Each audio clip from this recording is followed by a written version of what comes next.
दोस्तों, आपने किन्नर यानी हिजड़ों के बारे में सुना ही होगा। आज हम आपको किन्नरों के निर्माण के बारे में बताएंगे। अगर आपने हमारे चैनल को सब्सक्राइब नहीं किया है तो हमें ज़रूर सब्सक्राइब करें, क्योंकि हम आपके लिए भारत के पुराणों से अनोखी कहानियाँ लेकर आएंगे। दोस्तों, किन्नरों में भी दो प्रकार होते हैं, नर किन्नर जिन्हें किन्पुरुष कहा जाता है तथा मादी किन्नर जिन्हें किन्नरी या किन्पुरुषी कहा जाता है। इन किन्नरों का पहली बार जन्म कैसे और किन कारणों से हुआ, आज हम आपको बताते हैं। इन सभी प्रश्नों के उत्तर हमें वाल्मीकि रामायण का उत्तरकांड देता है। चलो आइए सुनते हैं हम इनके बारे में एक कहानी। सदियों पहले प्रजापति कर्दम नाम का एक राजा राज कर रहा था। उसे एक इल नाम का पुत्र था। इल बड़ा ही धर्मात्मा था। एक बार राजपुत्र इल अपने सैनिकों के साथ वन में शिकार करने गया। खूब सारे शिकार करने के बाद भी इल का मन नहीं भरा था। शिकार करते करते वे कैलाश पर्वत के उस एकांत स्थल पर पहुंच गए जहां भगवान शिव निवास करते थे। वहां भगवान शिव अपनी अर्धांगी देवी पार्वती के साथ जल क्रीड़ा कर रहे थे।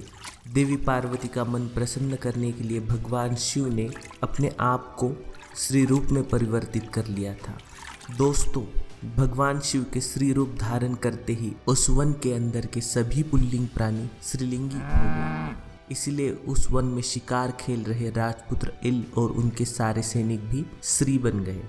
अपने आप को श्री रूप में देख वे सारे काफी घबरा गए और भगवान शिव की शरण में चले गए। तब भगवान शिव ने श्री बने राजपुत्र इल से कहा कि वो पुरुषत्व के सिवा कोई अन्य वर मांग ले। इल ने तब बिना किसी वर मांगे देवी पार्वती को प्रसन्न करने का निर्णय लिया और अपने आप को उस काम में लगा दिया। देवी पार्वती ने उससे प्रसन्न होकर कहा कि वो जो पुरुषत्व चाहता है उसके आधे भाग के दादा महादेव जी है। मैं तुम्हें पुरुषत्व का सिर्फ आधा ही भाग दे सकती हूँ, यानी तुम अपना आधा जीवन पुरुष बनकर जी सकते हो, पर आधा जीवन तुम्हें स्त्री बनकर ही बिताना पड़ेगा। अतः तुम कब स्त्री बनकर रहना चाहोगे और कब पुरुष, ये तुम मुझे बताओ। तब इल ने सोच समझकर ये कहा कि मैं एक महापुरुष और एक महास्त्री बनकर रहूंगा। देवी पार्वती ने तथास्तु कहते हुए कहा कि जब तुम स्त्री होगे तब तुम्हें अपने पुरुष जीवन की कोई याद नहीं होगी, और जब तुम पुरुष होगे तब तुम्हें अपने स्त्री जन्म की कोई भी याद नहीं होगी। दोस्तों, इस तरह इल एक महापुरुष और एक महास्त्री बनकर अपना पूरा जीवन व्यतीत करता रहा, पर उनके साथ के सैनिक स्त्री मात्र बनकर रह गए।